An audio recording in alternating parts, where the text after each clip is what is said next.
Kwa niaba ya Waziri wa Afya, naomba kujibu swali la Mheshimiwa Eric James Shigongo, mbunge wa Buchosa kama ifuatavyo. Kwa sasa chanjo ya ugonjwa wa homa ya ini inatolewa nchini kama sehemu ya ratiba ya chanjo za watoto wachanga, ambapo mtoto hupatiwa chanjo hiyo muda mfupi baada ya kuzaliwa, pamoja na kutolewa kwa makundi maalum yaliyo katika hatari zaidi, wakiwemo watu wa huduma za afya na makundi mengine yenye uwezekano mkubwa wa kuambukizwa. Aidha, chanjo ya homa ya ini inatolewa katika hospitali za taifa, kanda, mkoa na hospitali zote za wilaya na halmashauri, ambapo mwananchi anaweza kupata chanjo hiyo baada ya kupimwa, na akibainika hana virusi vya homa ya ini aina ya B hupewa chanjo hiyo ambayo hutolewa kwa dozi 3 kwa vipindi tofauti.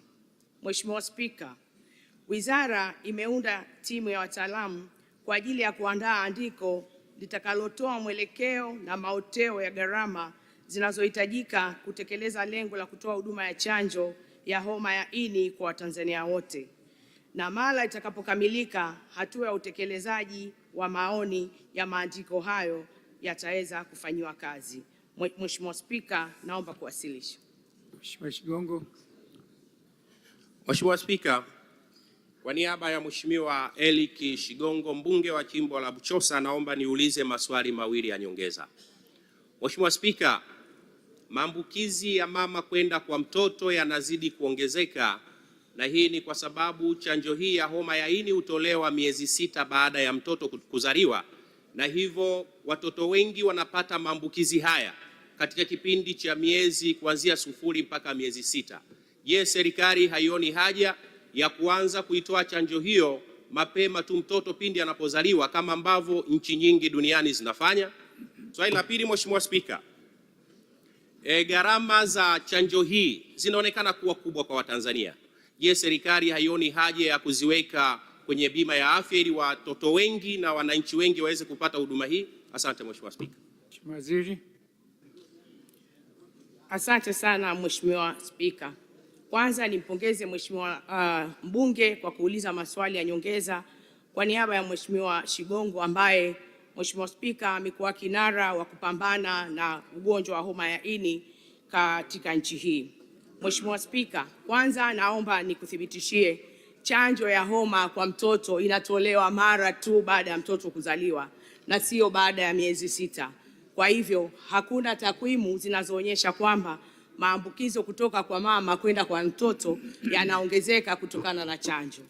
Mheshimiwa Spika, chanjo hii ya mtoto inatolewa bure na serikali, na chanjo hii imeanza kutolewa tangu mwaka 2002, na hiyo kuchangia kwamba watoto wote waliozaliwa mwaka 2002 mpaka leo, kwa maana watoto wa mwaka 1 mpaka miaka 24 wamekingwa na kuambukizwa na ugonjwa wa homa ya ini, na chanjo hiyo hutolewa bure kwa watoto wote hapa nchini. Mheshimiwa Spika, swali lake la pili kuhusu gharama ya chanjo.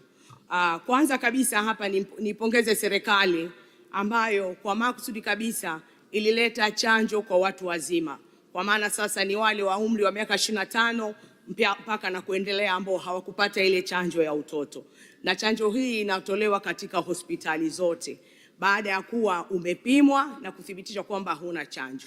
Na serikali kwa makusudi kabisa iliwalipia wataalamu wote wa afya kupata hii chanjo ya homa ya ini bure nchini ili wasiweze kupata maambukizi kwa sababu wako katika hatari.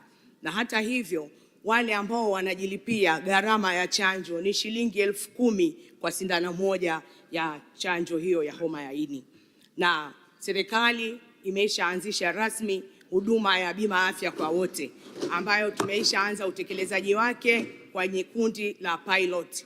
Kwa hivyo naomba nimhakikishie Mheshimiwa mbunge, lengo la serikali na lengo la Daktari Samia Suluhu Hassan ni kuhakikisha kwamba Watanzania wote wanakuwa na afya njema. Na kwa kupitia bima yetu ya afya sasa hakuna mwananchi atakayebaki nyuma bila kupata huduma hii ya chanjo. Nichukue nafasi hii Mheshimiwa Spika kuwaasa Watanzania wote waende hospitalini wakapime, wakajue hali yao ya homa ya ini, kwa sababu changamoto kubwa mpaka sasa chanjo hiyo ya homa ya ini kwa watu wazima uptake yake ni ndogo. Watanzania hawaendi kuchanja ili hali chanjo hiyo ipo. Kwa hiyo waende wakachanja hiyo chanjo kwa sababu ipo na hospitali zote nchini zinatoa hiyo chanjo. Mheshimiwa Spika, naomba kuwasilisha. Mheshimiwa Hawa. Mheshimiwa Spika, nakushukuru kwa kuniona. Mheshimiwa Spika, huu ugonjwa wa homa ya ini kwa Watanzania wengi unaonekana kama ni ugonjwa mgeni ambao haujafahamika sana.